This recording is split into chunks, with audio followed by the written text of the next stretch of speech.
Hey cool cats, welcome to another Imanni music mental health lesson talking about how to play the violin. Today we're going to be doing our third video on bowing the instrument, bowing the violin, and we're going to be talking about the final hand position to have so that you can have a beautiful bow hold on your bow. In previous videos, we went from holding a fist shape to moving the thumb around and the fingers around to having this type of shape.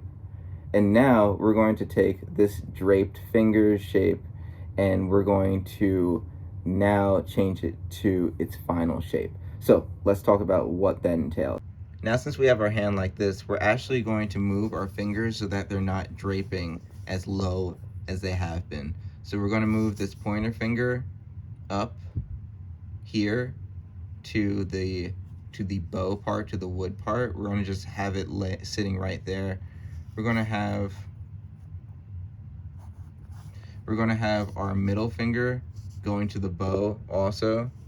We're going to have this is the middle finger, and then we're going to have our ring finger actually on top of the eye on the other side. So our ring finger is just laying like this right now. We're just going to have it go up a little bit. And last but not least, and this is actually the hardest part typically when you're first learning this bow hold, is you're going to have your pinky go up too, and it's going to go on top of the wood. So all the other fingers are laying on the same side as they were before, but now your pinky is sitting on top of the wood over there, just like that. You'll notice, and also when you're doing this, I highly suggest do one finger at a time and see how the rest of your hand naturally responds. Make sure that you can still have loose fingers while you're doing this. I like to show that I have loose fingers by squeezing in and then letting go. In and out, in and out. This is actually a really good technique that we'll talk about later on as well. But making sure everything's loose, do one finger at a time, add one finger at a time. Practice going between our old position and our new one. I'm going to bring this one over. You may notice that you need to move your hand down. I like to do this by simply shimmying my fingers, moving them one finger at a time and moving it over, so that you make sure that your ring finger over here that I'm wagging is going to be aligned directly in front of the eye of the bow. We're going to practice just moving this one down up to the eye of the bow, disappearing, peekaboo, peekaboo, over there. And then last but not least, practicing moving that pinky from its regular position right here, from the old position we had, to the proper hand position. So old, proper, old, proper. There we go. And keeping those other fingers in the right space. You may notice that your thumb moves in. Now, there are many things that I allow and many things that are temporary in the process of learning something new. But this is a very, very, very bad habit to have. I want you to make sure while you're learning this that you need to make sure that your finger, that thumb does not bend in. This can be this can be a habit that can cause physical damage to your hand, that could lead to problems with your thumb in the future. So for that very reason, and I've had friends that have had to have little casts on and different things because their wrists get affected by their thumbs being in a certain position for way too long when they're playing. Yes, it's very true, and it does happen. So please make sure that that thumb stays loose and does not curve in. Now, since we have our thumb, pointer finger, our middle finger right over here, kind of in between, having this little joint right over there, that joint placed right over there, and the pad part of your pointer finger tapping right there, your ring finger, I'm going to slide my hand down because I accidentally made it too far over. Your ring finger tapping the eye of the bow, and then your pinky over there, and making sure throughout this whole process, especially at the end, that your thumb is still nice and loose and not bending down. You're going to have this type of position. You may find that this position feels very loose and also very difficult to move the bow around. Now we're going to be talking about how to get from your hand in the right position to getting your bow to the instrument. The first step is going to be talking about how do we actually move the bow when our hand looks like this. So here's the first thing. And also, this is what my wrist looks like when it's in this position too. In a relaxed shape, my wrist is actually, my elbow is on my leg right now, and it's just sitting like this.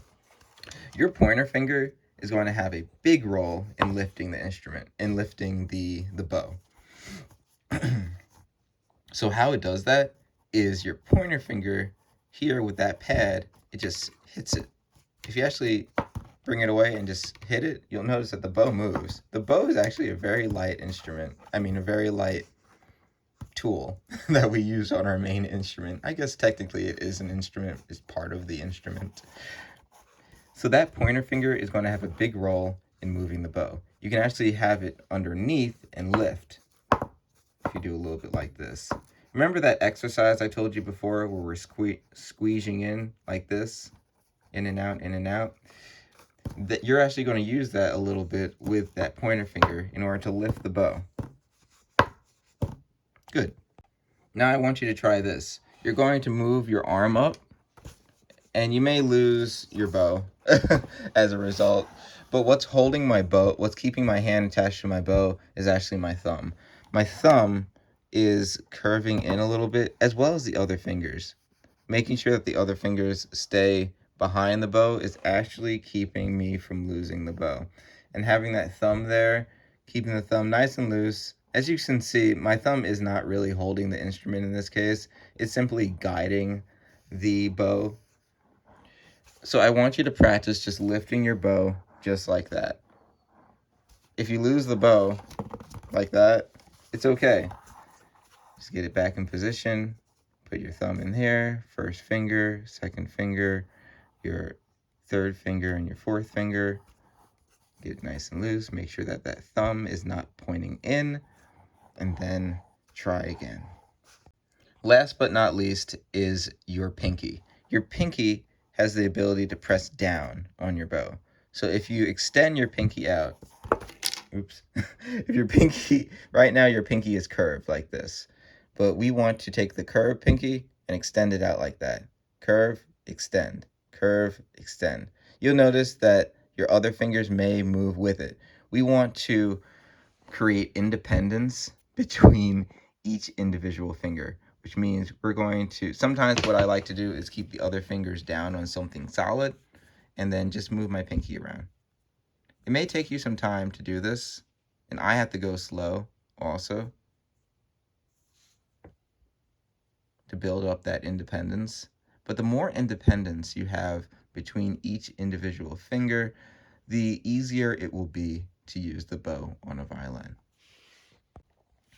So the pinky, as we get back into our proper fingering again and making sure that that thumb is not bending, and I'm going to move down a wee bit, make sure that pinky's down over there. When your pinky flexes, goes out and then gets curved, out, curved, out, curved. And you'll notice there's two different ways of holding the bow. You can have a curved hand or you can keep it completely parallel with the bow. Both are fine. I've learned in a more curved fashion. I think it's a little bit more comfortable, at least with my hands. So I'm going to show you that way. When you push that pinky down, your bow is going to lift up. So now we've learned that you can use your first finger to lift up that way. You can use your arm and balancing the rest of your fingers to move your bow that way. And we learned that you can move your bow this way by using your pinky. Okay, those are the three different ways to move your bow with our new hand positioning. Now it's time to put your bow on the violin. Okay, now it's time to attach the bow, put the bow on top of the violin. You'll notice that it is literally putting your bow on top of your violin. It's going to feel kind of loose at first. That's okay. So we're going to take our bow hand, and we're going to put it on top. So let's do what we practice. First, we got to get that wrist in the right spot. Make sure that our thumb's in the right place. Our ring finger's there, our pinky's there, first finger's there. Nice. So now we need to lift the bow up so that it goes like this. We can do that by moving the first finger. So we have that. First finger's going up. We also need to lift the bow up like this, which means we need to use our elbow and our arm to lift up. So together, our first finger pushing up and our arm going up, we're able to lift the bow. We're able to do this motion. And I want you to practice this motion. The next thing we want to do is to turn our bow so that the hairs are going to be facing our actual strings. But let's get the bow to the violin first. So let's do what we talked about before. We're kind of having our hand out, right? Our hand is out. And then we're going to put our elbow back, right? We're still holding the instrument. We're still thinking about our first finger pushing up and our arm going up to keep that instrument up. And then we're going to move our elbow over and are using our wrist as well and change where the bow is perpendicular to the strings. Now we need to change it so that the bow doesn't look like this, but looks like that. In order to do that, we're going to use our wrist. Our wrist is going to go out like this. Now, this is going to be a difficult form for many of us, especially when I first started. It was difficult to keep the bow like this. But when your bow is like this, I like to keep my bow on the violin when I change this. So just practice turning your wrist just like that. And if your wrist gets a little bit, if your joints start feeling like, oh, my joints feel tight, stop, take a moment, shake out your wrists, stretch things out. This is a new form for your hand, and your hand's not used to it yet, and you don't want your hand to feel tense. And if it does feel tense, you don't want it to feel tense for so long that it can cause an injury. So make sure you stretch, make sure you take a break as needed. And then we're going to go back. Let's go back like this. And make sure that your hands aren't doing a lot of the work. Your arm is going to be the main force in keeping everything feeling nice and light. If at the end of your violin practice, your arm feels heavy and tired, that's a good thing because your arm got muscle in it. So your arm is capable of taking all that attention and all that weight of keeping the rest of the fingers nice and relaxed.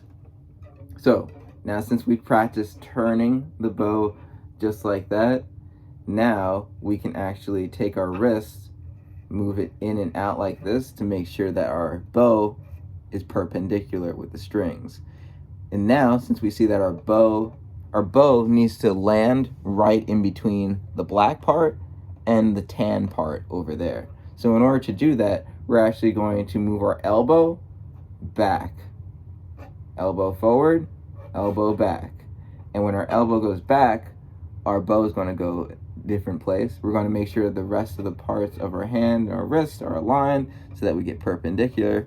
And look there. Now we have the proper bow hold, and we also have the bow at the right part of the violin.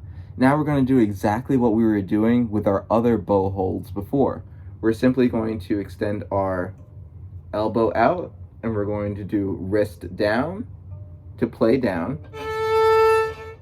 And then we're going to do elbow in or elbow closed, wrist up to go up.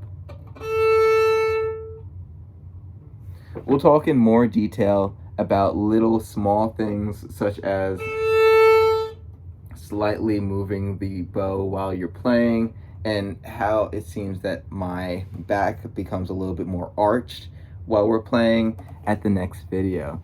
But for now, I want you to take your instrument now with the correct bow hold and play some music. Play those open strings, pluck the strings, have fun with your instrument because The purpose of music is to have fun, to feel relaxed, to feel healed. So I hope that you learn something about music and you're able to apply this to help your mental health as well. Thank you so much, Cool Cat, for watching this video, and I hope that you have a mentally healthy rest of your day. This has been Imanni. Bye.